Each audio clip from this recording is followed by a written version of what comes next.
Hello everyone, welcome to GS Logical.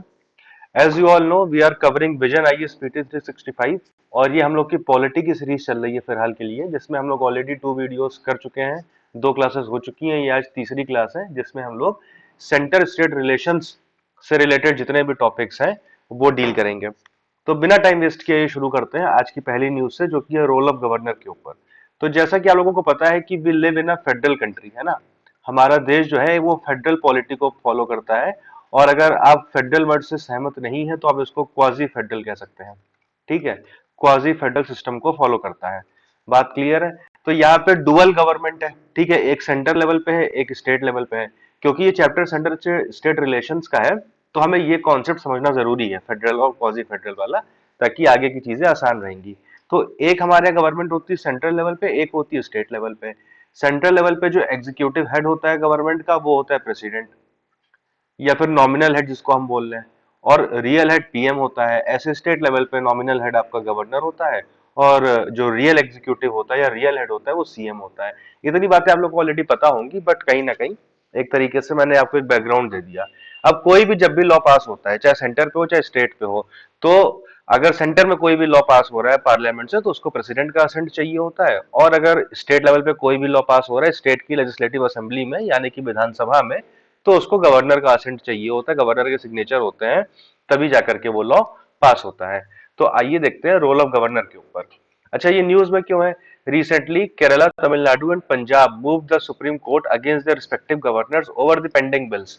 तो आप एक बात समझिए, एक होता है आपका सब्जेक्टिव या फिर एक रिटर्न, जो भी आपके लॉज एंड रेगुलेशंस होते हैं, चाहे कॉन्स्टिट्यूशन हो चाहे कोई भी चीज हो, और एक होता है प्रैक्टिकल एप्लीकेशन, जो कि थोड़ा बहुत डिफर करता है। अब जितनी आसानी से लिख दिया गया है यहाँ पे कि गवर्नर का ये रोल होता है, प्रेसिडेंट का ये रोल होता है, उतना आसान होता नहीं है, क्योंकि यहाँ पे एक वर्ड आता है जो कि है पॉलिटिक्स। ठीक है, पॉलिटिक्स। आपको पता है कि इस समय सेंटर में किसकी गवर्नमेंट है? बीजेपी की गवर्नमेंट है, या फिर एनडीए की गवर्नमेंट है। ठीक है, और गवर्नर का अपॉइंटमेंट कौन करता है? सेंट्रल गवर्नमेंट करती है। तो अब जिन स्टेट्स में बीजेपी की गवर्नमेंट नहीं है, तो क्या आपको लगता है कि वहां पे ऐसे गवर्नर्स को अपॉइंट किया जाएगा जो उस पर्टिकुलर स्टेट गवर्नमेंट के काम करने को थोड़ा सा मुश्किल करेंगे, ताकि कहीं ना कहीं उनकी एक इमेज खराब हो, और फिर वहां पे जब इलेक्शन हो तो सेंटर में जो रूलिंग पार्टी है उसको बेनिफिट मिले। अब मैं ये ऐसा नहीं कह रहा हूं कि ये काम सिर्फ बीजेपी या एनडीए के टाइम पे होता है, ये इसके पहले जब कांग्रेस का रूल था तब भी होता था। ये एक प्रैक्टिकल थिंग है जो कि आपको समझनी चाहिए। ठीक है, इसमें कोई आपको पक्ष पकड़ने की जरूरत नहीं है कि हम भाई बीजेपी वाले हैं या हम कांग्रेस वाले हैं। ये एक प्रैक्टिकल एप्लीकेशन ऑफ लॉ है। ठीक है भाई, सेंट्रल गवर्नमेंट गवर्नर को अपॉइंट कर रही है, तो जिन स्टेट्स में उस पार्टी की सरकार नहीं है, जिस पार्टी की सरकार सेंटर में है, तो उस पार्टी के गवर्नर जो अपॉइंट किए जाते हैं वो इस तरीके के लोग किए जाते हैं जो स्टेट गवर्नमेंट के काम करने को थोड़ा सा मुश्किल बनाए, ताकि स्टेट गवर्नमेंट में जो पार्टी है उसकी इमेज खराब हो, और फिर उसका इलेक्शन में बेनिफिट जो सेंटर में रूलिंग पार्टी है उसको मिले। As simple as that. तो अब यहाँ पे आप जिन स्टेट्स का नाम देख रहे हैं, यहाँ पे कहीं ना कहीं नॉन बीजेपी गवर्नमेंट्स हैं, केरला में, तमिलनाडु में और पंजाब में। ठीक है, तो यहाँ पे ऐसे गवर्नर्स को अपॉइंट किया गया जो कहीं ना कहीं इन गवर्नमेंट्स का काम करना मुश्किल करते हैं। तो इन लोगों ने बहुत सारे, इन स्टेट्स के गवर्नर के पास बहुत सारे बिल्स पेंडिंग पड़े हुए हैं, ये सिग्नेचर करके असेंट नहीं दे रहा है। तो ये सारे स्टेट सुप्रीम कोर्ट के पास गए मदद मांगने के लिए कि भैया गवर्नर जो है पॉलिटिकली इन्फ्लुएंस होकर के हमारे बिल्स पे साइन नहीं कर रहे हैं, तो आप उसके लिए कुछ करिए। ठीक है, इसलिए टॉपिक न्यूज में है। अब ये तो हमारे लिए इंपॉर्टेंट नहीं है, ये आपके लिए समझने के लिए इंपॉर्टेंट था, बट एग्जाम परस्पेक्टिव से डायरेक्टली इंपॉर्टेंट नहीं है। इंपॉर्टेंट क्या है? वो ये है, constitutional provisions regarding bills before governor. तो जैसा कि आपको पता है कि आर्टिकल 200 जो है वहां पे असेंट ऑफ द गवर्नर दिया हुआ है, कि जब भी कोई बिल गवर्नर के पास जाएगा तो उसके पास असेंट, मतलब उसको असेंट देना होता है। फिर अब उसके पास 3 ऑप्शन है अपनी असेंट को लेकर के। ठीक है, पहला क्या है, बल्कि इनफैक्ट 4 ऑप्शन है। 3 ऑप्शन तो प्रेसिडेंट के पास होते हैं, गवर्नर के पास होते हैं आपके 4 ऑप्शन। पहला क्या कि वो सिंपली जो भी बिल उसके पास आया है विधानसभा से, स्टेट असेंबली से पास होकर के उसको असेंट दे दे, तो वो बिल लॉ बन जाएगा। ठीक है, या फिर उसको विद होल्ड कर ले, ना हाँ करे ना करे, चुपचाप रख के बैठ जाए। ठीक है, तो वहां पे क्या होगा कि वो बिल लॉ नहीं बन पाएगा। तीसरा क्या है कि वो उस बिल को जो कि उसके पास आया है उसे वापस रिकंसिडरेशन के लिए भेज दे लेजिस्लेचर के पास, विधानसभा के पास, असेंबली के पास। ठीक है, अब यहाँ पे एक कैच है। कैच क्या है कि अगर कोई मनी बिल है तो मनी बिल को वो वापस नहीं भेज सकता। मैंने यहाँ पे अलग से मेंशन भी किया हुआ है। ऐसा क्यों है? ऐसा इसलिए है क्योंकि जैसे सेंट्रल लेवल पे मनी बिल प्रेसिडेंट के परमिशन के बाद पेश किया जाता है पार्लियामेंट में, वैसे ही स्टेट लेवल पे गवर्नर की परमिशन के बाद स्टेट असेंबली में कोई भी मनी बिल पेश किया जाता है। तो जब ऑलरेडी आपकी मर्जी से वो बिल पेश हुआ है तो फिर आप उसको वापस रिकंसिडरेशन के लिए कैसे भेज सकते हो? रिकंसिडरेशन का मतलब क्या है कि जो बिल के आपके प्रोविजन है उससे कहीं ना कहीं गवर्नर सहमत नहीं है, तो आप उसको दोबारा से रिकंसिडर कर लीजिए। लेकिन जब आपको दिखा करके वो पेश किया गया है तो यानी कि आप सहमत होंगे, तभी आपने इन द फर्स्ट हैंड आपने उसको पेश करने की इजाजत दी थी। ठीक है, तो अब आप उसको वापस रिकंसिडरेशन के लिए नहीं भेज सकते। बट अगर कोई बिल मनी बिल नहीं है तो उसको वापस भेज सकता है गवर्नर। वापस भेजने के बाद क्या होगा? वापस भेजने के बाद ये होगा कि स्टेट असेंबली अगर उसको वापस से पास करके उसी तरीके से, मतलब बिना कोई चेंज किए फिर से पास करके गवर्नर के पास भेज देती है, तो गवर्नर को इस बार असेंट देनी ही देनी पड़ेगी। ठीक है, वो फिर वापस से ना तो विदहोल्ड कर सकता है, ना वो मतलब मना कर सकता है, कुछ नहीं, उसको फिर असेंट देनी पड़ेगी। ठीक है, तो ये सिंपल सी बात है यहाँ पे।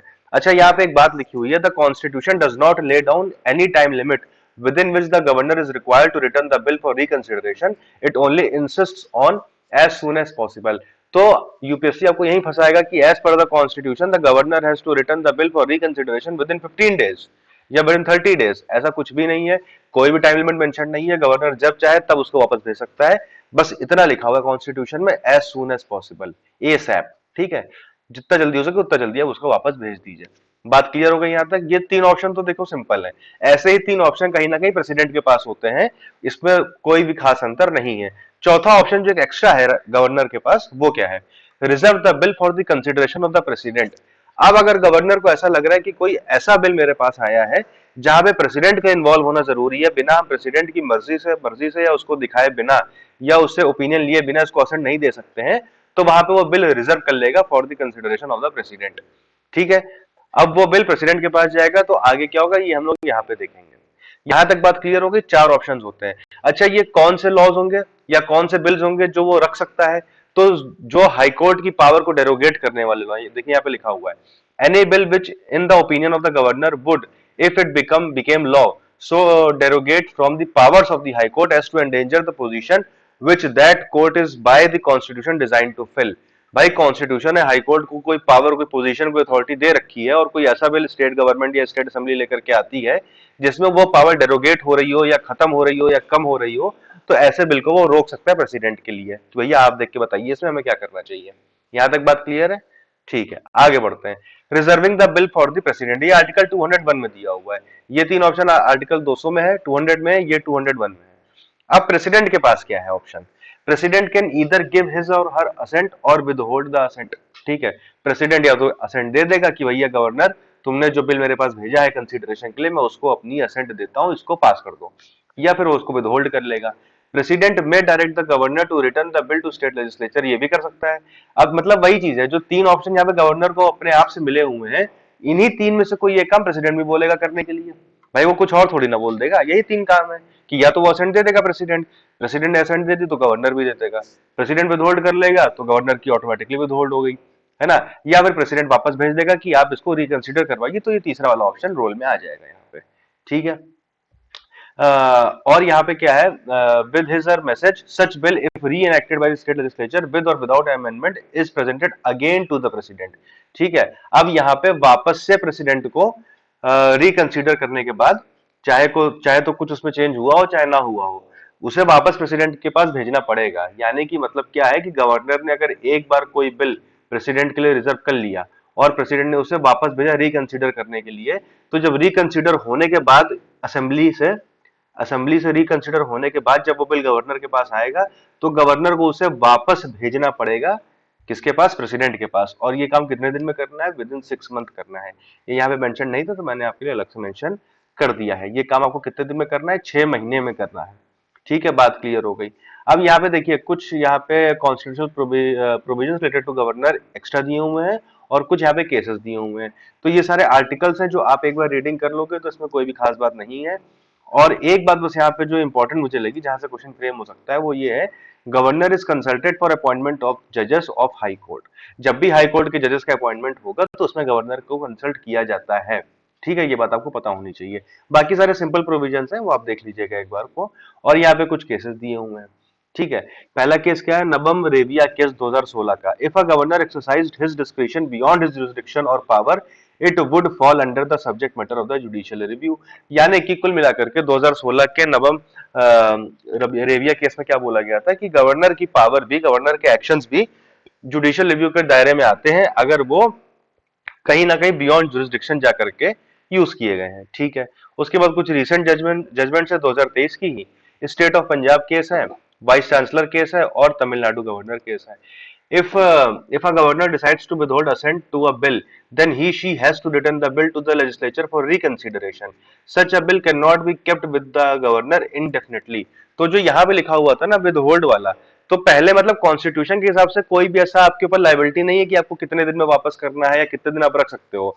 तो ये एक तरीके से पॉकेट वीटो कहलाता है ना, कि जेब में रख के बैठ गए, अब भूल गए, वो फिर मतलब बिल समझ लीजिए खत्म हो गया, लिखा भी हुआ है यहाँ पे, bill fails to become a law.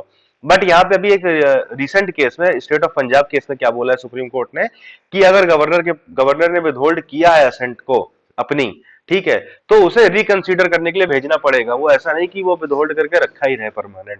तो कहीं ना कहीं इस केस ने क्या किया, इस केस ने विदहोल्ड दी असेंट वाली पावर को गवर्नर की तरीके से बहुत डिमिनिश कर दिया है या काफी हद तक खत्म कर दिया है ना। एक ही ऑप्शन है कि या तो असेंट दो या रिकंसिडरेशन के लिए भेजो, और जब रिकंसिडरेशन के लिए भेजोगे तो वापस से जब आएगा तब तो फिर आपको असेंट देनी ही देनी पड़ेगी, या फिर प्रेसिडेंट वाला ऑप्शन है आपके पास।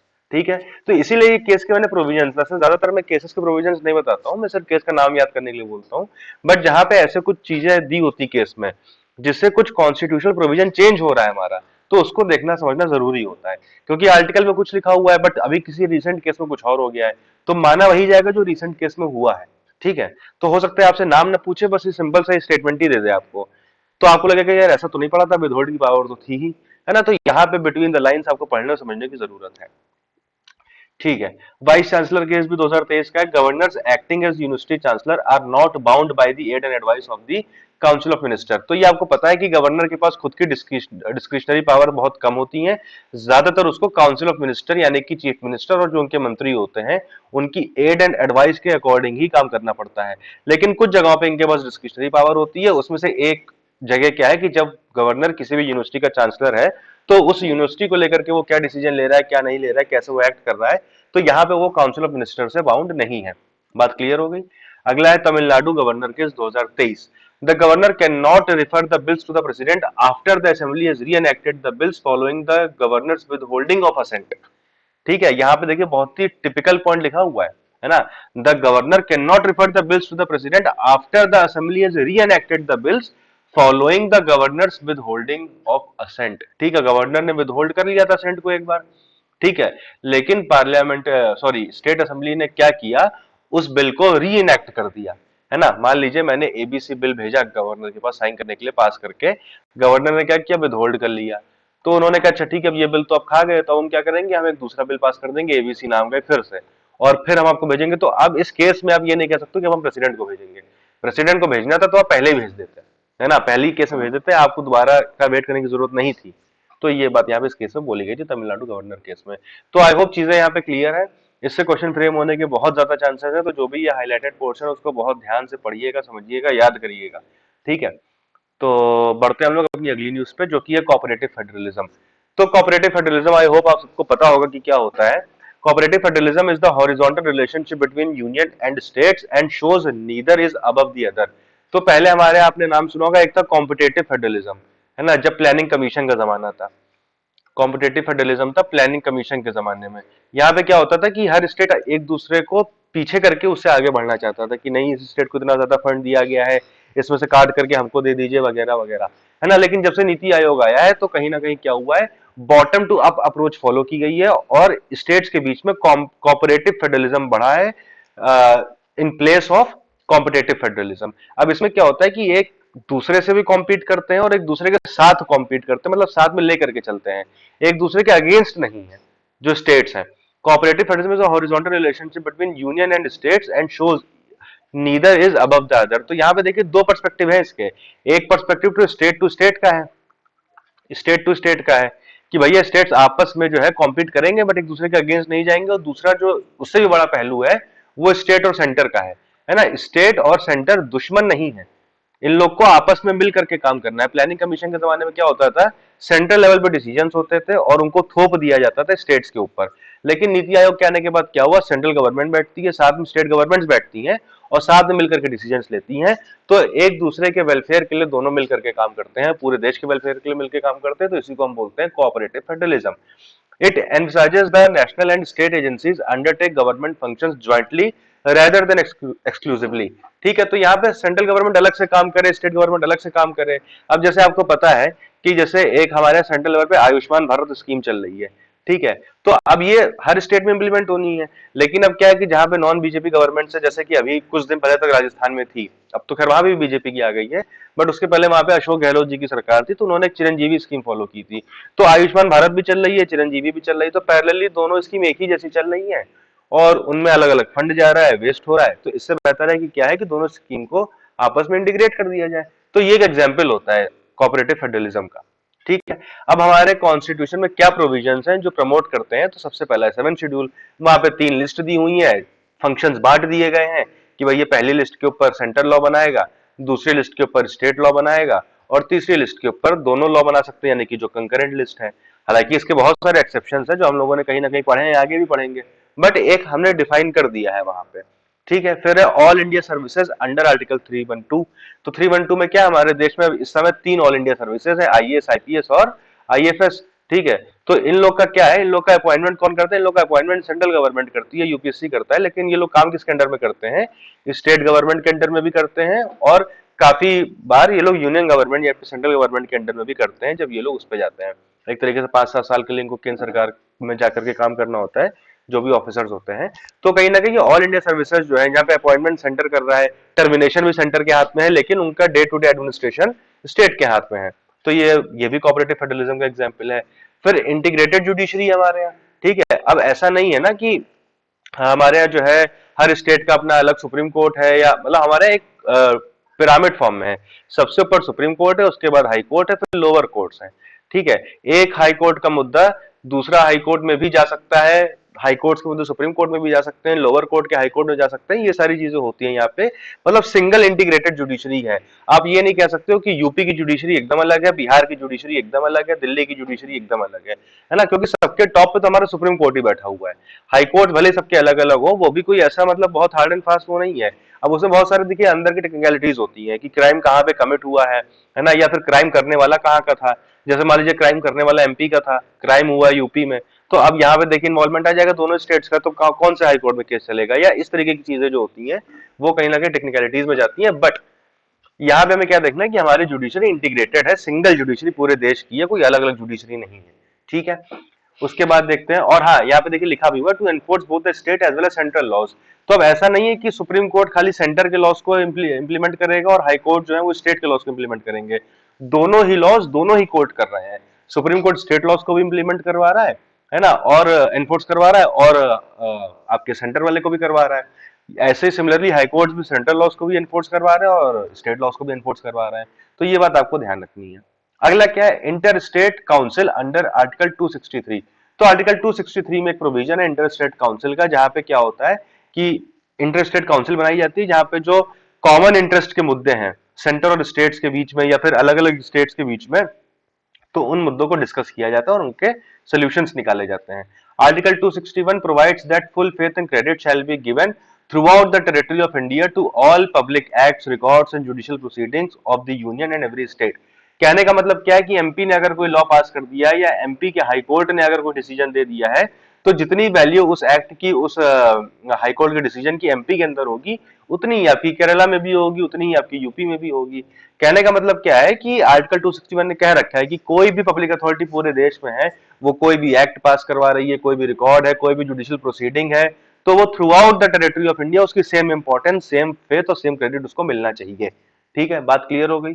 अगला है जोनल काउंसिल। जोनल काउंसिल आपके स्टेट रीऑर्गेनाइजेशन एक्ट 1956 के अंडर बनाई गई थी, जहाँ पे स्टेट कंट्री को हमारे अलग अलग जोन में डिवाइड किया गया, north zone, south zone, north eastern zone, central zone, इस तरीके से, और उन स्टेट्स को उसमें रखा गया है।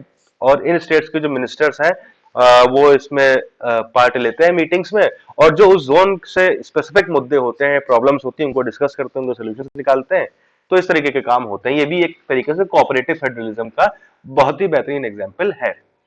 अगला क्या है, आर्टिकल 280 में फाइनेंस कमीशन की बात की गई है। फाइनेंस कमीशन का बेसिकली काम क्या होता है कि जो भी पैसा वैसा है, जो भी फाइनेंशियल रिसोर्सेज है, उनको यूनियन और स्टेट्स के बीच में डिवाइड करना है ना, कितना स्टेट्स के पास जाएगा, कितना यूनियन के पास जाएगा, तो ये सारी चीजें भी फाइनेंस कमीशन के अंडर में आती हैं, और ये भी एक कोऑपरेटिव फेडरलिज्म का एग्जाम्पल है। और सबसे लेटेस्ट जो चीज ऐड हुई है वो है आर्टिकल 279A में जीएसटी काउंसिल। ठीक है, जीएसटी काउंसिल में भी क्या है कि सारे स्टेट्स के फाइनेंस मिनिस्टर्स होंगे, है ना, सेंटर फाइनेंस मिनिस्टर उसको हेड करेगा।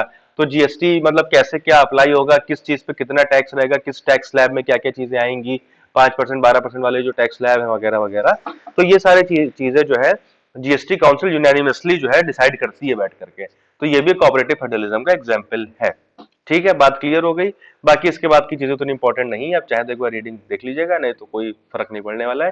क्वेश्चन अगर आना होगा तो इन्हीं में से आ जाएगा कि which of the following things promote cooperative federalism in India. फिर ये 5-6 ऑप्शन दे दिए होंगे, फिर वही आ जाएगा 3 of the above, 4 of the above, है ना, इस तरीके के जो क्वेश्चन यूपीएससी की आदत है पूछने की। आगे बढ़ते हैं।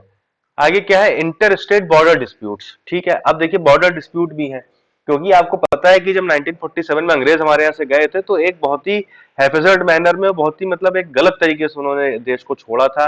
देश का पार्टीशन हुआ था, जो स्टेट्स की बाउंड्रीज थी, बहुत कंफ्यूजन थे कि ये भैया ये पर्टिकुलर एरिया इस वाले स्टेट में आएगा, ये इस वाले स्टेट में आएगा, है ना। तो कहीं ना कहीं एक बहुत ही ज्यादा हम लोग एक बुरी हालत में हम लोगों को छोड़ करके अंग्रेज गए थे, एक बहुत ही कंफ्यूजिंग स्टेट में छोड़ करके गए थे। तो जिस वजह से कहीं ना कहीं इंटर स्टेट बॉर्डर डिस्प्यूट्स होते ही रहते हैं। ठीक है, वाटर डिस्प्यूट्स भी होते हैं, बॉर्डर डिस्प्यूट भी होते हैं। तो उन्हीं सब चीजों के बारे में यहाँ पे लिखा हुआ है। अब ये न्यूज में क्यों है, क्योंकि असम और अरुणाचल प्रदेश ने एक एमओयू साइन किया है to end a decades long inter state border dispute. अब भैया इनके बीच में कोई ना कोई डिस्प्यूट रहा होगा, तो उसको खत्म करने के लिए इन लोगों ने क्या किया है, एमओयू साइन किया है। एमओयू साइन किया है, तो उसी वजह से न्यूज में आ गया है। अब यहाँ पे हमको देखना क्या है, यहाँ पे हमको देखना है कि क्या क्या मेथड है जिससे हम डिस्प्यूट्स रिजॉल्व होते हैं स्टेट्स के अमंग। तो ये बार बार जूम आउट क्यों हो रहा है, कोई नहीं। तो पहला है आपका जुडिशियल रिड्रेसल। आर्टिकल 131 में क्या है कि सुप्रीम कोर्ट के पास, आर्टिकल 131 सुप्रीम कोर्ट के जुरिडिक्शन की बात करता है, और उसमें क्या बोलता है कि supreme court shall to the exclusion of any other court. यहाँ पे एक्सक्लूसिव पावर दी हुई है सुप्रीम कोर्ट की। एक्सक्लूसिव पावर का मतलब क्या होता है कि वो पावर्स जो और कोई भी कोर्ट पूरे देश के अंदर एक्सरसाइज नहीं कर सकता है, सिवाय सुप्रीम कोर्ट के, है ना। तो सुप्रीम कोर्ट का ये ओरिजिनल और एक्सक्लूसिव जुरिडिक्शन कहलाता है। ठीक है, ओरिजिनल एंड एक्सक्लूसिव जुरिडिक्शन कहलाता है सुप्रीम कोर्ट का, जिसमें क्या पावर दी गई सुप्रीम कोर्ट को कि जब भी गवर्नमेंट ऑफ इंडिया या फिर वन और मोर स्टेट्स के बीच में कोई डिस्प्यूट है, यानी कि बीच में एक तरफ गवर्नमेंट ऑफ इंडिया है, एक तरफ मान लीजिए आसाम की सरकार है, तो इन दोनों के बीच में कोई डिस्प्यूट है, या government of India versus Assam plus Arunachal Pradesh, ऐसा कोई डिस्प्यूट है, तो उस मुद्दे में सुप्रीम कोर्ट ही इंटरफेयर कर सकता है और कोई भी कोर्ट इंटरफेयर नहीं कर सकता है। आई होप बात क्लियर है।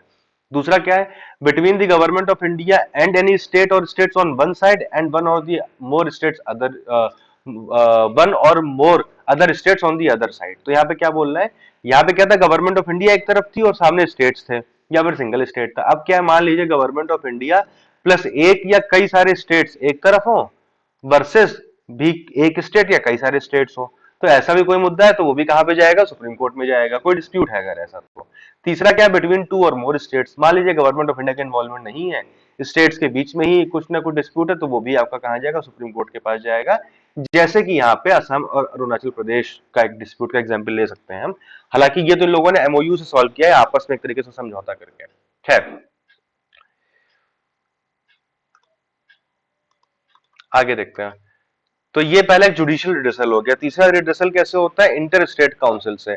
आर्टिकल 263 क्या करता है, प्रेसिडेंट को पावर देता है कि भैया वो इंटर स्टेट काउंसिल बनाएगा for the resolution of disputes between states. ठीक है, तो इंटर स्टेट काउंसिल का बेसिकली काम क्या है, प्रेसिडेंट के द्वारा जो बनाई जाती है कि जब भी एक या एक से ज्यादा स्टेट्स के बीच में कोई ना कोई विवाद है तो उसको रिजोल्व करने का काम इंटर स्टेट काउंसिल भी कर सकता है, और उस स्पेसिफिक पर्पस के लिए प्रेसिडेंट इंटर स्टेट काउंसिल को बना भी सकता है। वही बात यहाँ पे लिखी हुई है, और बाकी फिर वो इंक्वायर करेगा, इन्वेस्टिगेट करेगा, रिकमेंडेशन देगा, है ना, ये सारी चीजें होंगी। अगला क्या है, जोनल काउंसिल। जोनल काउंसिल हम लोग अभी ऊपर देख करके आए हैं कैसे बनाई गई थी। ठीक है, तो इनका भी एक तरीके से एडवाइजरी रोल ही है, मतलब इंटर स्टेट काउंसिल और ये आपका जोनल काउंसिल लोग एडवाइस कर सकते हैं कि भैया ये हमें ये तरीका बता रहे हैं, ये हमारी रिकमेंडेशन है, इस हिसाब से आप रिजोल्व कर लो। ये कोई अथॉरिटी नहीं है कि इन्होंने जो डिसीजन दे दिया वैसे करना पड़ेगा, ये एक एडवाइजरी बॉडी है। अथॉरिटी कौन है, अथॉरिटी हमारा सुप्रीम कोर्ट, जुडिशियल रिड्रेसल, ऐसे हो सकता है। और एक तरीका और होता है कि आपस में ही समझौता कर ले, कुछ एग्रीमेंट करके डिस्प्यूट को रिजॉल्व करते हैं। ठीक है, आई होप बात क्लियर है वहां पे। अब यहाँ पे कुछ देखिए बॉर्डर डिस्प्यूट्स के एग्जाम्पल दिए हुए हैं जो हिस्टोरिकली हमारे यहाँ रहे हैं। अब यहाँ पे देखिए आपको दिख रहा होगा कि यहाँ पे एक ऐसे ऐसे लाइन बनी हुई है, यहाँ पे इस तरीके से बनी हुई है, तो इसका मतलब क्या है वो यहाँ पे लिखा हुआ है। ये जो इस तरीके की लाइन है जो हल्के ग्रीन कलर में है, वो अभी के टाइम पे जो एक्टिव बॉर्डर डिस्प्यूट है वो है, और ये जो है वो डोरमेंट, यानी कि अब वो बहुत ज्यादा न्यूज में नहीं रहते या बहुत ज्यादा डिस्प्यूट नहीं है उन चीजों को लेकर के, बट ये कभी ना कभी रहे हैं। तो अब देख लीजिए जो प्रेजेंट डिस्प्यूट्स है, मतलब आपको पता सारे होने चाहिए, बाकी यूपीएससी में भी ऐसा सवाल ना पूछे, बट अगर आपको पता होगा तो एक तो आपको मेंस के आंसर राइटिंग में मदद मिलेगी, दूसरा आपको प्री में भी कॉन्फिडेंस रहेगा कि अच्छा पूछ लिया भी अगर तो हमको पता तो है ही है, हमने एक दो बार रीडिंग कर ली थी तो हमको पता है। तो जैसे नंबर एक पे आप देखिए हरियाणा और हिमाचल प्रदेश के बीच में डिस्प्यूट है, हरियाणा और हिमाचल प्रदेश के बीच में डिस्प्यूट है किस चीज को लेकर के, परमाणु रीजन नियर पंचकुला। ठीक है, पंचकुला चंडीगढ़ के पास है, वहां पे एक परमाणु रीजन कोई है, तो उसको लेकर के हरियाणा और हिमाचल में डिस्प्यूट है। तो अगर बाय चांस, है ना, वैसे तो चांस नहीं है लेकिन बाय चांस अगर यूपीएससी पूछता है तो यही पूछेगा कि परमाणु रीजन डिस्प्यूट किन दो स्टेट्स के बीच में है ना, तो वो आपको बताना होगा कि हरियाणा और हिमाचल के बीच में है। फिर उसके बाद क्या दिया हुआ है यहाँ पे, हिमाचल प्रदेश और लद्दाख के बीच में over Sarchu lying along Leh Manali highway. ठीक है, तो ये हिमाचल और लद्दाख। अब देखिए लेह मनाली हाईवे अगर लिख दिया तो आपको पता चल ही जाएगा, बट खाली सरचू लिखा होगा तो आप फिर थोड़ा सा मुश्किल होगा मतलब बता पाना ना इस तरीके से, अगर आपने पहले से पढ़ा नहीं होगा तो आप ऐसे एक कुछ कोड वर्ड में याद कर लीजिए कि सरचू अच्छा हिमाचल लद्दाख का था और परमाणु हरियाणा हिमाचल का था, इस तरीके से। फिर चंडीगढ़, अब ये नहीं पूछेगा आपसे क्योंकि ये आपको ही पता है कि ये कॉमन कैपिटल है, तो इसके ऊपर तो क्वेश्चन पूछने के चांसेस नील हैं बिल्कुल। ठीक है, फिर ये मानगढ़ हिल, ये गुजरात और राजस्थान के बीच में इसके ऊपर क्वेश्चन आ सकता है क्योंकि ये थोड़ा सा यूनिक टाइप का नाम है और ये नाम से आंसर पता नहीं चल रहा है ना, तो ये है आपका। फिर उसके बाद क्या है, Orissa West Bengal had issues in the past along its mainland boundaries and over Kanika Sands Island in the Bay of Bengal. ठीक है, तो यहाँ पे कहीं ना कहीं कनिका सैंड्स आइलैंड जो है वो आपको बताना होगा, ये आपको याद रखना होगा। और हाँ, ये जो आपके डोरमेंट वाले हैं ये थोड़े से कम चांसेस है पूछे जाने के, ये जो एक्टिव वाले हैं इसके चांसेस ज्यादा होते हैं। ठीक है, फिर उसके बाद हम देखते हैं Maharashtra and Karnataka over Belgaum district with a large Marathi speaking population, it was part of Bombay presidency before coming under Karnataka in 1956। तो ठीक है भाई, सिंपल चीज है। तो कर्नाटका और केरला में कासरगोड के ऊपर है ना, part of Kerala with many Kannada speaking people, लोग कन्नड़ बोलते हैं बट है वो केरला में। ठीक है, तो ये कहीं ना कहीं आपके बॉर्डर डिस्प्यूट है जो आपको पता होने चाहिए एक बार के लिए। तो एक बार आप इस पर नजर मान लीजिएगा। हम लोग आगे बढ़ते हैं अब किसके ऊपर, जोनल काउंसिल के ऊपर। बहुत इंपॉर्टेंट है, जोनल काउंसिल हमारे देश में कितनी है, टोटल 5 जोनल काउंसिल्स हैं। ठीक है, टोटल 5 जोनल काउंसिल्स हैं। चेयरपर्सन इसका कौन होता है, यूनियन होम मिनिस्टर होता है इसका चेयरपर्सन। बाकी आपने लक्ष्मीकांत में इसके ऊपर पढ़ाई की होगी। और अगर आपको ऐसा कुछ मतलब एक रिवीजन पर्पज से वीडियो चाहिए जिसमें आप सारे बॉडीज जो हैं कॉन्स्टिट्यूशनल और नॉन कॉन्स्टिट्यूशनल, तो उसका एक आपको अगर एक सेपरेट वीडियो चाहिए जिसमें सारा कुछ समरी फॉर्म में बता दिया गया हो तो आप कमेंट सेक्शन में मेंशन कर सकते हैं। टाइम और सिचुएशन होगी तो फिर उसको कंसीडर किया जाएगा। तो पहला है कि जोनल काउंसिल में चेयरपर्सन होता है कौन, यूनियन होम मिनिस्टर। उसके बाद क्या लिखा हुआ है, 5 जोनल काउंसिल हमारे देश में, पहली है नदन, सेंट्रल, ईस्टर्न, वेस्टर्न और सदर्न। ठीक है, तो यहाँ पे कौन कौन से स्टेट्स किसमें आते हैं ये एक बार आपको रीडिंग कर लेनी है, बाकी लॉजिकली भी आप बता सकते हो कि कौन से स्टेट किस जोन में आएंगे। ठीक है, तो एक बार को रीडिंग लेकिन कर जरूर लीजिएगा। अच्छा, इसके अलावा जो आपका एक नॉर्थ ईस्टर्न जोनल काउंसिल भी है, उसकी थोड़ी सी स्टोरी अलग है, वो यहाँ पे नहीं लिखा हुआ है, क्यों नहीं लिखा हुआ है ये सब चीजें हम लोग बाद में देखेंगे। वो ministry of development for the north eastern region उसके अंडर में आती है वो, खैर। तो आगे बढ़ते हैं, इंटर स्टेट वाटर डिस्प्यूट। अब आते हैं, जैसे इंटर स्टेट बॉर्डर डिस्प्यूट था वैसे भैया इंटर स्टेट वाटर डिस्प्यूट होता है। और वाटर डिस्प्यूट कहीं ना कहीं ज्यादा होता है स्टेट्स के बीच में, क्योंकि है भाई क्या कि मान लीजिए ये गोदावरी यहाँ से आपकी राइज हो रही है, ठीक है, यहाँ से राइज हो रही है, फिर वो बह करके दूसरे स्टेट में जा रही है, तीसरे में जा रही है, चौथे में जा रही है। कोई स्टेट यहाँ पे कोई रिवर यहाँ से शुरू हो रही है उत्तराखंड से, उत्तर प्रदेश में बह रही है आकर के, फिर तो यानी कि ये इंटर स्टेट रिवर्स हो गई ना। अब जब इंटर स्टेट रिवर्स हो गई तो कहीं ना कहीं उनके वाटर शेयरिंग के बेसिस पे भी होगा। मान लीजिए कोई रिवर आपकी उत्तराखंड से निकल रही है और यूपी में जा रही है, लेकिन उत्तराखंड ने क्या किया कि बॉर्डर से थोड़ा पहले एक बहुत बड़ा डैम बना करके बहुत मेजर पोर्शन ऑफ वाटर को रोक लिया वहीं पे। तो क्या होगा, उस रिवर का जो वाटर फ्लो यूपी में होना चाहिए उस तरीके से नहीं होगा, तो यहाँ पे वाटर फ्लो कम हो जाएगा। तो this will give birth to a dispute between these two states. तो कहीं ना कहीं कितना पानी पे किसका हक है किसी भी रिवर के, इसको लेकर के कहीं ना कहीं डिस्प्यूट्स होते रहते हैं। अब अगेन यहाँ पे ट्रिब्यूनल्स जो कि सेटअप हुए हैं वो यहाँ पे लिखे हुए हैं, हम लोग बाद में देखेंगे। पहले आइए शुरुआत से देखते हैं अभी ये न्यूज में क्यों है।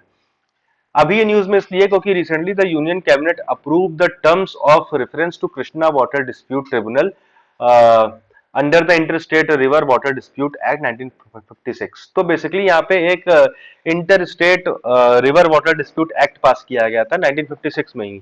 अभी हम लोग ऊपर पढ़ के आए 1956 में एक और एक्ट पास किया गया था, स्टेट रीऑर्गेनाइजेशन एक्ट, जिसके तहत जोनल काउंसिल बनाई जाती थी।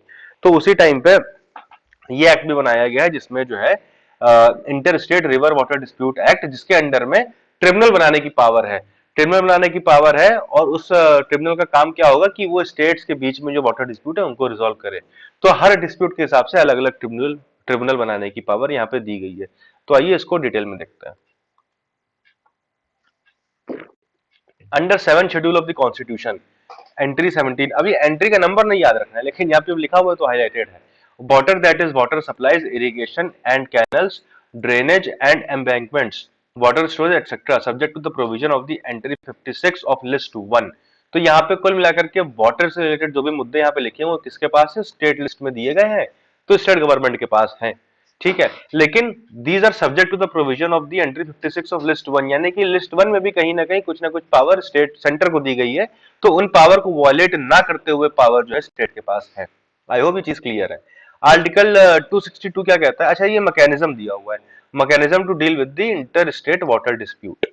ठीक है, तो आर्टिकल 262 क्या कहता है, parliament by law may provide for the adjudication of any dispute with respect to the use, distribution or control over interstate river waters or river valley. Accordingly, Parliament has enacted the two laws.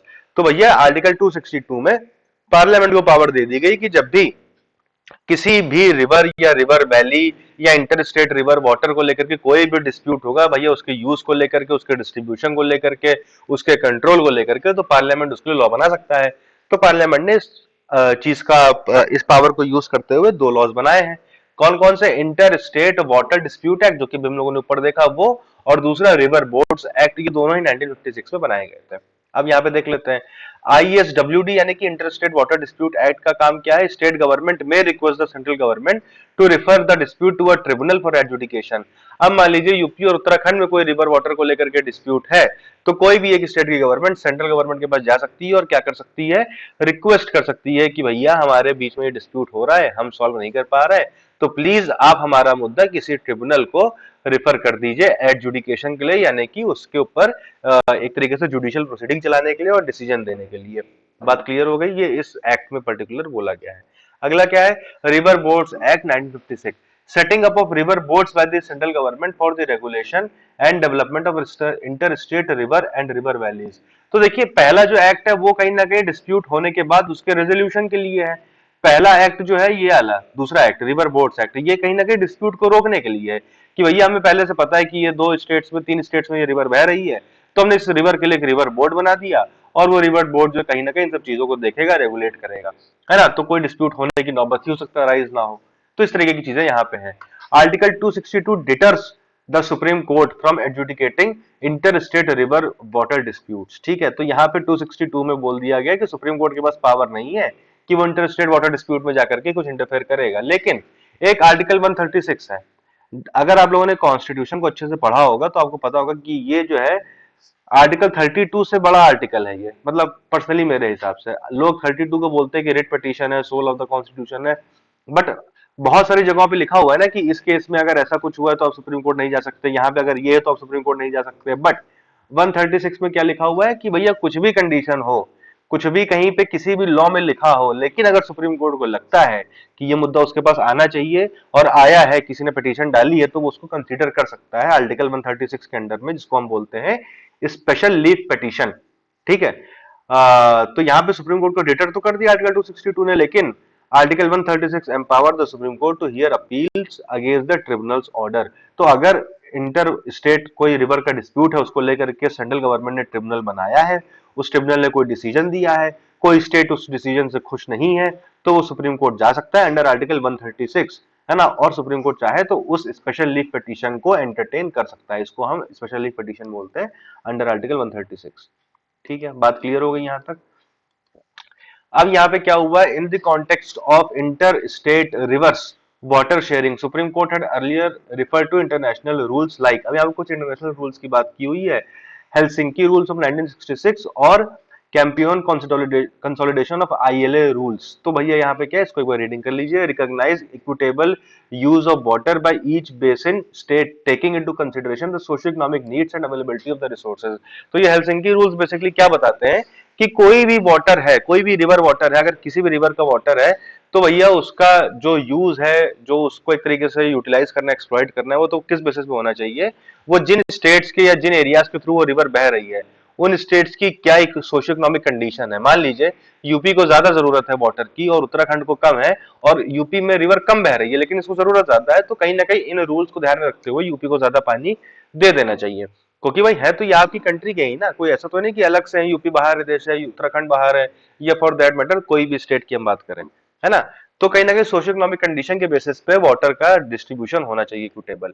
फिर अगले जो rule है वो क्या बोलते हैं, advocates the inclusion of water of an aquifer which is underground water or fossil water intercepted by the boundary between two or more states while determining the share of basin states over an interstate river। तो यहाँ पे इन्होंने कहीं ना कहीं एक्विफायर की बात करी। एक्विफायर क्या होता है, मतलब बेसिकली जमीन के अंदर से जो पानी निकलता है, जो वाटर के सोर्स होते हैं, उसकी बात करी गई। तो उसके लिए इन्होंने एक सिंपल बात बोल रखी है कि जो जिस बाउंड्री के अंदर जो एक्विफायर है स्टेट की, उसको यूज करेगा, और बाकी वाटर जो रिवर वाटर है उसके लिए बेसिन एरिया को हमें ध्यान में रख करके कुछ ना कुछ चीजें देखनी होंगी। यानी कि बेसिन एरिया कितना है, कि कोई भी रिवर उत्तर प्रदेश से बह रही है तो कितना बेसिन कवर कर रही है, उत्तराखंड में कितना बेसिन एरिया कवर कर रही है, तो इन सारी बातों को देखना होगा। ये यहाँ पे लिखा हुआ है, बहुत ज्यादा इंपॉर्टेंट नहीं है, नाम इंपॉर्टेंट है कि हाँ भैया ये रूल्स किससे रिलेटेड है, इस तरीके के क्वेश्चन पूछे जा सकते हैं, है ना। ये सब यूपीएससी की बहुत पुरानी आदतें हैं। फिर अगला क्या है, about Sutlej Yamuna canal SYL। तो यहाँ पे कुछ फैक्ट्स दिए हुए हैं जिनको आपको ध्यान रखना है। Sutlej Yamuna Yamuna canal planned in 1966 important is a 214 kilometre long canal for sharing waters of Ravi and Beas river, again very important, between Haryana and Punjab, of which 122 kilometre was to be in Punjab and 92 kilometre in Haryana. तो ये बात आपको ध्यान रखनी है कि ये जो भी 214 किलोमीटर का कैनाल बनना है रावी और ब्यास रिवर के बीच में, इसमें से 122 किलोमीटर का पंजाब में होना है और 92 किलोमीटर का हरियाणा में होना है, ठीक है। और ये 1966 में प्लान किया गया था। Haryana completed it's stretch of the Sutlej Yamuna canal in 1980 while Punjab kept citing riparian principles and non availability of its water। तो ये राइपेरियन प्रिंसिपल्स क्या है, पहले ये देख लेते हैं। Riparian principles state that the owner of the land adjacent to a water body has the right to use water. भाई अगर कोई भी शहर किसी भी रिवर के किनारे पे है तो उस रिवर का पानी उस शहर को ही मिलना चाहिए, ये राइपेरियन प्रिंसिपल्स कहते हैं, ठीक है। कि यानी कि जिसके जो लैंड एडजेसेंट है किसी भी वाटर बॉडी की, चाहे रिवर हो, चाहे तालाब हो, चाहे कोई भी चीज हो, तो उस लैंड के ओनर्स के पास राइट होता है कि उस वाटर बॉडी को यूज करें। तो Haryana completed its stretch of the Satluj Yamuna Canal in 1980 while Punjab kept citing riparian principles and non availability of its water। तो ये जो सतलज यमुना कैनाल का प्लान था इसमें हरियाणा ने तो काम कर लिया अपना, क्योंकि मेजरली जो रावी और ब्यास रिवर है वो पंजाब से बहती है ना। तो पंजाब ने कहा कि भैया हमारे तो राइपेरियन प्रिंसिपल्स है, तो हम आपको पानी क्यों दे, इस कैनाल बना करके हम पानी क्यों पास करें। बेसिकली कैनाल का मतलब क्या होता है कि नदी काट करके एक कैनाल बना दी गई, जैसे रिवर बह रही है यहाँ से, मेन कोर्स है ये रिवर का, रिवर जा रही है, तो यहाँ पे कैनल बना करके ये वाला पानी थोड़ा सा डाइवर्ट करके कहीं और भेज दिया जहाँ पे वो रिवर जा नहीं रही है। तो यही काम यहाँ पे सतलज यमुना कैनाल से किया गया था। तो ये भी कहीं ना कहीं डिस्प्यूट चल रहा है इनका, ठीक है। फिर कृष्णा वाटर डिस्प्यूट के बारे में दिया हुआ है। अब कृष्णा वाटर डिस्प्यूट किसके बीच में है, यहाँ पे दिया हुआ है, Krishna is an east flowing river that originates at Mahabaleshwar in Maharashtra, very very important thing, and merges with the Bay of Bengal flowing through Maharashtra, Karnataka, Telangana and Andhra Pradesh।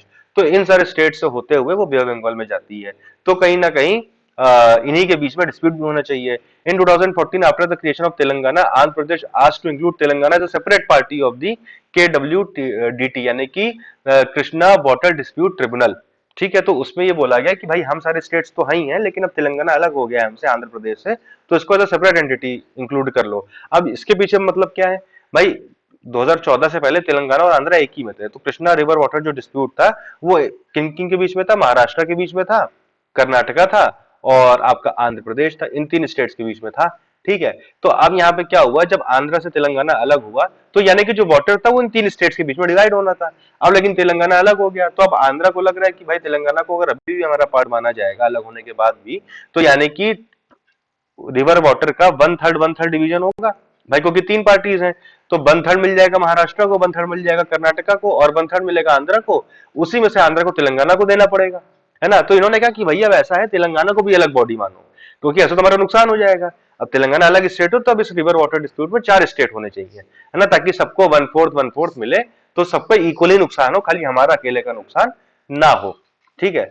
लेकिन महाराष्ट्र और Karnataka argue that Telangana should be allocated waters from the Andhra Pradesh share as it was created following the latest bifurcation. तो ये वही simple सी बात है जो मैंने आपको ऑलरेडी बता दी कि भैया हमारा अपना खाते से ना जाए, सबके खाते से जाए, ये आंध्र प्रदेश का कहना था। और महाराष्ट्र और कर्नाटका का क्या कहना था कि भैया वो आपके स्टेट से अलग होकर के बना है ना, तो आप उसको कंसीडर करिए अपने हिसाब से। अब यहाँ पे देखिए कुछ स्टेट कुछ ट्रिब्यूनल्स के नाम लिखे हुए हैं, तो ये एक बार आप देख लीजिएगा कि ये रवि व्यास वाटर ट्रिब्यूनल है, वो किस किस के बीच में है, फिर नर्मदा डिस्प्यूट ट्रिब्यूनल है। मतलब देख जरूर लीजिएगा, इंपॉर्टेंट है ये चीज। ठीक है, जो भी एक्सप्लेन करने वाली चीजें थी वो मैंने आपको बता दी है। ये रिवर्स कौन सी कहाँ से बहती है, जैसे वंशधारा है ना, गोदावरी है, कावेरी है।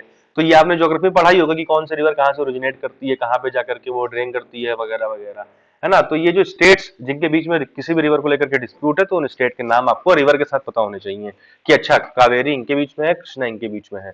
ऐसे क्वेश्चन यूपीएससी पास में पूछ चुका है और आगे भी पूछने के बहुत ज्यादा चांसेस हैं। तो आई होप आपको ये पर्टिकुलर न्यूज क्लियर हो गई होगी।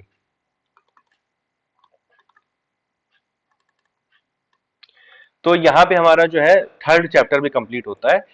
फोर्थ चैप्टर हम लोग शुरू कर देते हैं। ठीक है, बाकी इसका मेजर पोर्शन बाद में ही करेंगे। पहला हमारी जो इसमें न्यूज है वो है जुडिशियल अपॉइंटमेंट की। ठीक है, पहली जो हमारी न्यूज है वो क्या है, जुडिशियल अपॉइंटमेंट की है।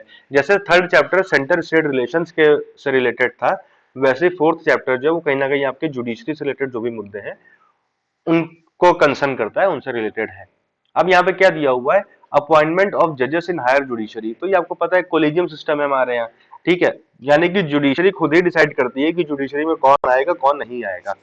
इसके अपोजिशन में 2014 में जब ये मोदी गवर्नमेंट आई थी, तो एक एनजेएसी लेकर के आए थे, है ना, नेशनल जुडिशियल अपॉइंटमेंट कमीशन, जिसमें एग्जीक्यूटिव का यानी कि केंद्र सरकार का रोल था अपॉइंटमेंट में, लेकिन इसको असंवैधानिक अनकॉन्स्टिट्यूशनल डिक्लेयर कर दिया था हमारे सुप्रीम कोर्ट ने। ठीक है, आपको पता है ना, separation of power, legislature, executive, judiciary. तो जुडिशरी को सेपरेट रखा गया एकदम, ताकि वो इन दोनों के ऊपर चेक एंड बैलेंस रख सके। लेकिन अगर जुडिशरी के अपॉइंटमेंट में एग्जीक्यूटिव या लेजिस्लेचर का रोल होगा, तो कहीं ना कहीं ऐसे लोग अपॉइंट हो जाएंगे जो इन लोगों को फेवर करेंगे, तो इन लोगों के एक्शंस को चेक कैसे करेंगे फिर वो, है ना। तो इसीलिए जुडिशरी का सेपरेट अपॉइंटमेंट सिस्टम है, जिसको हम बोलते हैं कोलिजियम सिस्टम। अच्छा, रिमूवल कर सकता है लेजिस्लेचर, जजेस को हटाने का काम तो पार्लियामेंट का ही है ना, लेकिन वो भी और टफ मैकेनिज्म है। कोई ऐसा नहीं कि कभी भी मन किया किसी को भी हटा दिया ऐसे ही। उसके लिए भी एक बहुत प्रॉपर प्रोसीजर, एक बहुत ही प्रॉपर उसको फॉलो करना पड़ता है। ठीक है, तो आइए आगे बढ़ते हैं। यहाँ पे क्या लिखा हुआ है, जस्ट अ सेकेंड। हम्म, ठीक है। हाँ, तो यहाँ पे क्या लिखा हुआ है, अपॉइंटमेंट ऑफ जजेस इन हायर जुडिशरी। जजेस are appointed through a collegium, जैसा कि मैंने बताया, अंडर आर्टिकल 124(2) कहाँ के लिए, सुप्रीम कोर्ट के लिए, एंड अंडर आर्टिकल 217 कहाँ के लिए, हाई कोर्ट के लिए। It has evolved over judgment through judgments of the supreme court referred as three जजेस केस, जो कि 1981, 93 और 98 में। ठीक है, ये कोलिजियम सिस्टम जो इवॉल्व हुआ है वो इन तीन केसेस की वजह से हुआ है, फर्स्ट जजेस केस, सेकंड जजेस केस, थर्ड जजेस केस, जो कि इन रेस्पेक्टिव ईयर्स में हुए, जो कि आपको ईयर सहित याद होने चाहिए। Supreme court collegium include CJI and four other senior most जजेस of the court at that time. यानी कि सुप्रीम कोर्ट का अगला जज, सुप्रीम कोर्ट में जज कौन बनेगा कौन नहीं बनेगा, कौन डिसाइड करता है, सीजेआई यानी कि chief justice of India, plus जो फोर सीनियर मोस्ट जजेस हैं, है ना, फोर सीनियर मोस्ट जजेस जो सुप्रीम कोर्ट के हैं, वो मिल करके, यानी कि पांच लोग का कोलिजियम होता है, ये लोग डिसाइड करते हैं कि भैया अगला जज सुप्रीम कोर्ट का कौन बनेगा। ठीक है, collegium for the appointment of judges of to the High Court is led by the CGI and two other senior most judges of the Supreme Court। अब यहाँ पे क्या है, जो हाई कोर्ट का वो है कोलिजियम, उसमें भी कौन है, उसमें भी सीजीआई है ना, सीजीआई है, उसमें भी chief justice of India plus two senior most जजेस। यहाँ पे सुप्रीम कोर्ट वाले में चार सीनियर मोस्ट जजेस है, हाई कोर्ट वाले में दो सीनियर मोस्ट जजेस हैं। Initiation of a proposal for appointment of judges of the concerned High Court vests with the High Court Collegium, who sent the views to the Supreme Court Collegium. High Court Collegium consists of the Chief Justice of the High Court and two senior most judges। अब यहाँ पे देखिए, अब confusion होगा थोड़ा सा। अब यहाँ पे दो कोलिजियम की बात की गई है। ठीक है, यहाँ पे दो कोलिजियम की बात करी गई, इनफैक्ट तीन कोलिजियम की बात करी गई। मैं आपको थोड़ा सा खाली जगह पे क्लियरली बताता हूँ। इसको थोड़ा सा ऊपर ले जाते हैं। हम्म। यहाँ पे देखिए एक सुप्रीम कोर्ट का मामला है। सुप्रीम कोर्ट का क्लियर है, चीफ जस्टिस प्लस 4 जजेस। ठीक है, इसको आप भूल जाइए, यहीं पे छोड़ दीजिए। हाई कोर्ट के ऊपर आइए। हाई कोर्ट के लिए दो कोलिजियम बनेंगे, सीजेआई प्लस 2 सीनियर मोस्ट जजेस ऑफ द सुप्रीम कोर्ट। ठीक है, और दूसरा जो कोलिजियम बनेगा उसमें chief justice of the concern high court plus 2 senior most जजेस। अब देखिए ये जो कोलिजियम है ये ऑल ओवर इंडिया सेम रहेगा भाई, क्योंकि हाई कोर्ट तो हर स्टेट में है ना, मतलब ऑलमोस्ट हर स्टेट में है। सारे स्टेट्स में तो नहीं है, कुछ स्टेट्स में कॉमन है, लेकिन फिर भी जैसे 22, 24, 25 हाई कोर्ट है हमारे यहाँ पे। तो भाई ये जो कोलिजियम है ये तो कॉमन रहेगा। ये कोलिजियम हर high court to high court differ करेगा, है ना। मान लीजिए यूपी का कोलिजियम है, तो यूपी के कोलिजियम में यूपी के जो चीफ जस्टिस है वो प्लस यूपी के जो 2 सीनियर मोस्ट हाई कोर्ट के जज हैं वो लोग रहेंगे।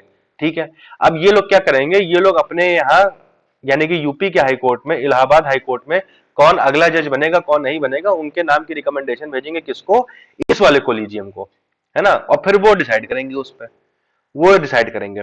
ठीक है, ऐसे ही मध्य प्रदेश का जो कोलिजियम होगा उसमें मध्य प्रदेश के चीफ जस्टिस होंगे हाई कोर्ट के, है ना, प्लस मध्य प्रदेश के 2 सीनियर मोस्ट हाई कोर्ट के जजेस होंगे। वो अपने यहाँ किसको अपॉइंट करना है, उसको उसकी रिकमेंडेशन किसको भेजेंगे, इस वाले कोलिजियम को भेजेंगे, सीजीआई प्लस 2 सीनियर मोस्ट जजेस वाले। बात क्लियर हो गई यहाँ पे क्या है। बात यहाँ पे इतनी सी है कि हाई कोर्ट के लिए दो कोलिजियम बनाए जाएंगे, है ना। हाई कोर्ट के लिए दो कोलिजियम बनाए जाएंगे, जो एक सेंट्रल लेवल पे होगा और एक स्टेट टू स्टेट डिफर करेगा। जो स्टेट वाला कोलिजियम होगा वो कहीं ना कहीं इनिशिएट करेगा जजेस के अपॉइंटमेंट को, है ना, और वो सुप्रीम कोर्ट वाले कोलिजियम को भेजेगा। और जब मैं यहाँ पे कह रहा हूँ सुप्रीम कोर्ट वाले कोलिजियम को भेजेगा, तो मैं इस कोलिजियम की बात नहीं कर रहा हूँ जहाँ पे सुप्रीम कोर्ट के अपॉइंटमेंट के लिए 4 जजेस और सीजीआई थे, नहीं, वो एकदम सेपरेट है। मैं इस कोलिजियम की बात कर रहा हूँ, सीजीआई प्लस 2 सीनियर मोस्ट जजेस वाले कोलिजियम की। बात क्लियर हो गई। कोई भी डाउट हो तो आप कमेंट सेक्शन में पूछ सकते हैं, बट आई होप क्लियर हो गया होगा यहाँ तक। ठीक है, अब आते हैं role of government in the appointment of the जजेस। अब भैया गवर्नमेंट का क्या रोल है। Under the memorandum of procedure government can get an inquiry conducted by intelligence bureau for candidates recommended. अब देखिए यहाँ पे फिर यूपीएससी आपको फंसाएगा कहाँ, आप ये याद करके चले जाओगे कि गवर्नमेंट के पास पावर है कि वो इंटेलिजेंस ब्यूरो यानी कि आईबी से जो भी कैंडिडेट्स रिकमेंड किए गए जज बनाने के लिए उनके बैकग्राउंड चेक के लिए एक इंक्वायरी करवा सकता है कि देख लो भैया ये जो जज है इनका कोई पास क्रिमिनल रिकॉर्ड तो नहीं है, या ये कहीं किसी ऐसे एलिमेंट से तो नहीं एसोसिएटेड है जो हमारे देश या हमारे स्टेट के लिए अगेंस्ट में है। तो ये सब काम गवर्नमेंट करवा सकती है। बट ये आपने याद कर लिया, बट आपने याद क्या नहीं किया कि ये लिखा कहाँ पे है। और यूपीएससी क्या करेगा आपसे कहेगा according to the constitution the government can conduct inquiry, बहुत ही माइन्यूट तरीके से खेल जाएगा। पहले दो स्टेटमेंट पे दो वर्ड पे आप ध्यान ही नहीं दोगे, अकॉर्डिंग टू कॉन्स्टिट्यूशन। आप उसके बाद में स्टेटमेंट पढ़ोगे खुश हो जाओगे कि यार ये तो मैंने पढ़ा था विजन की मैगजीन में, और बस बढ़िया एकदम आप टिक कर दोगे कि हाँ ये ऑप्शन तो सही है। बट वो ऑप्शन में बात सही लिखी है, बट बात का जो सोर्स है वो गलत लिखा हुआ है, कॉन्स्टिट्यूशन में नहीं लिखा हुआ है। ये मेमोरेंडम ऑफ प्रोसीजर जो है, जो प्रोसीजर फॉलो करते हैं उसके अकॉर्डिंग है कि ये हो रहा है ना, कोई कॉन्स्टिट्यूशनली रिकमेंडेड नहीं है ये चीज। तो ये बात आपको ध्यान रखनी है। जो फैक्ट है वो भी आपको ध्यान रखना है, वो फैक्ट मेंशन्ड कहाँ पे है ये भी आपको ध्यान रखना है, और स्पेशली कॉन्स्टिट्यूशन में क्या मेंशन्ड है क्या नहीं मेंशन्ड है, ये बात आपको क्लियरली ध्यान रखनी है। आप ये भले भूल जाओ कि मेमोरेंडम ऑफ प्रोसीजर में चीज मेंशन्ड है, but you have to remember कि ये चीज कॉन्स्टिट्यूशन में मेंशन नहीं है, कहीं और मेंशन्ड है। कहाँ पे है ये उतना ज्यादा रेलेवेंट नहीं है। ठीक है, government can also raise objections and seek clarifications regarding collegium choice. अब मान लीजिए आईबी की इंक्वायरी करवाई गई और आईबी की इंक्वायरी में कुछ गड़बड़ बात निकली, तो ये गवर्नमेंट क्या कर सकती है, ऑब्जेक्शन रेज कर सकती है कि भैया ये आप इनका नाम रिकमेंड किया है, ये तो इनका तो ये रिकॉर्ड है, आप जरा बताइए कि क्या मामला है इसका, क्लैरिफिकेशन दीजिए इसका। However, if the collegium reiterates same names, government is bound to appoint them as judges। लेकिन अगर collegium ने बोल दिया कि नहीं हम इन्हीं नाम को फिर से रिकमेंड कर रहे हैं, यही नाम के लोग जज बनेंगे, तो फिर गवर्नमेंट के पास कोई और रास्ता नहीं है, वो प्रेसिडेंट से कहेगी कि भैया इनको चलो शपथ दिलवा दो चल के, है ना, इनको जज बना दो। तो ये बात आपको यहाँ पे ध्यान रखनी है। आई होप चीजें क्लियर है। अब यहाँ पे जो कॉन्स्टिट्यूशनल प्रोविजन है वो आप देख लीजिए, आर्टिकल 124(2) नाम याद रखिएगा, मतलब आर्टिकल याद रखिएगा, आर्टिकल 217 ये भी याद रखिएगा। A High Court judge shall be appointed by the President after consultation with the Chief Justice of India and the Governor of the state। ठीक है, तो यहाँ पे in the case of appointment of a जज other than the chief justice, the chief justice of the high court. ठीक है, तो यहाँ पे क्या बोला गया है कि जब भी कोलिजियम वाली बात तो हमने ऊपर देख ली, बट यहाँ पे आर्टिकल 217 में क्या लिखा हुआ है कि जो हाई कोर्ट के जजेस हैं वो अपॉइंटमेंट उनका जो शपथ दिलवाएगा, मतलब बाय द प्रेसिडेंट का मतलब ये है कि जो शपथ दिलाने का काम है वो प्रेसिडेंट ही करता है, चाहे हाई कोर्ट के जज हो चाहे सुप्रीम कोर्ट के जज हो।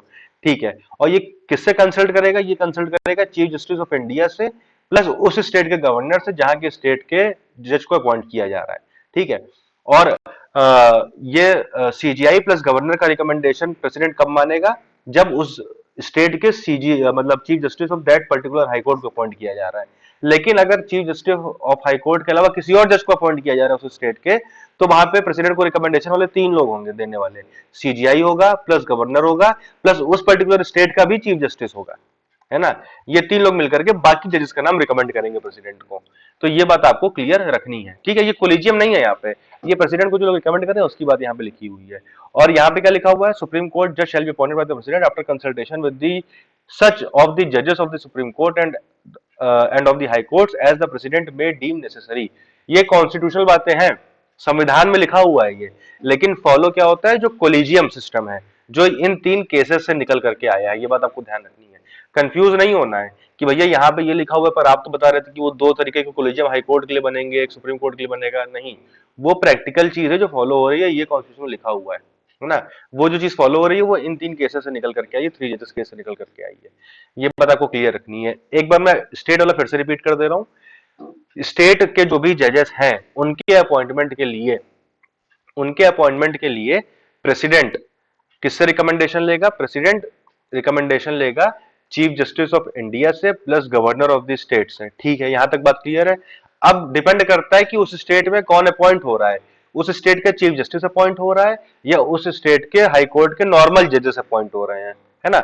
अगर चीफ जस्टिस अपॉइंट हो रहा है तो रिकमेंडेशन खाली इन्हीं 2 लोगों से ली जाएगी, और अगर नॉर्मल जजेस अपॉइंट हो रहा है तो यानी कि चीफ जस्टिस पहले से होगा उस स्टेट में, तो रिकमेंडेशन इन 3 लोगों से लेकर के इनको अपॉइंट किया जाएगा। ये बात आपको क्लियर रखनी है।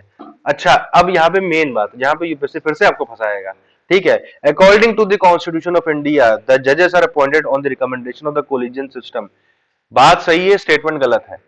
कोलिजियम सिस्टम के बेसिस पे अपॉइंटमेंट होता है, बट वो कॉन्स्टिट्यूशन के अकॉर्डिंग नहीं है। कॉन्स्टिट्यूशन के अकॉर्डिंग तो ये प्रोसीजर है ना जो मैंने अभी आपको यहाँ पे बताया, बट फॉलो क्या हो रहा है, फॉलो कोलिजियम हो रहा है, जो मैं आपको ऑलरेडी बता चुका हूँ। तो आपको खाली ये नहीं पढ़ना है कि बात सही लिखी कि नहीं लिखी है, बात का सोर्स भी पढ़ना है, ठीक है। आई होप यहाँ पे चीज क्लियर है आपको। और अधिकतर लोग यही गलती करते हैं, पढ़ के सब जाते हैं लेकिन कहाँ पे क्या लिखा है, खास तौर से पॉलिटी में ये भूल जाते हैं, ठीक है। तो ये फर्स्ट जजेस केस है, सेकंड जजेस केस है, थर्ड जजेस केस है, इनके नाम आप याद कर लीजिएगा, सबके नाम लिखे हुए हैं। अंदर क्या है उतना ज्यादा इंपॉर्टेंट नहीं है, समरी मैंने आपको ऑलरेडी बता दी है, ठीक है, जहां से क्वेश्चन आपके फ्रेम होंगे। तो आई थिंक यहाँ पे जजेस का अपॉइंटमेंट पूरा हो गया है। अब ये ऑल इंडिया जुडिशरी से लेकर के आगे की जो चीजें हैं वो हम लोग नेक्स्ट वीडियो में देखेंगे। कोई भी डाउट हो, कोई भी सवाल हो, कोई भी क्वेश्चन हो, आप बेझिझक कमेंट सेक्शन में मेंशन करके बता सकते हैं, पूछ सकते हैं, ठीक है। कोई भी रिव्यू हो, पॉजिटिव नेगेटिव, आप बता सकते हैं। हाईलाइटेड पीडीएफ आप टेलीग्राम चैनल के ग्रुप से जाकर के उठा सकते हैं, हमारा जो कि डिस्क्रिप्शन में जिसका लिंक दिया हुआ है। और ठीक है, मिलते हैं आप लोगों से नेक्स्ट वीडियो में। Until then have a good day and keep studying. Thank you.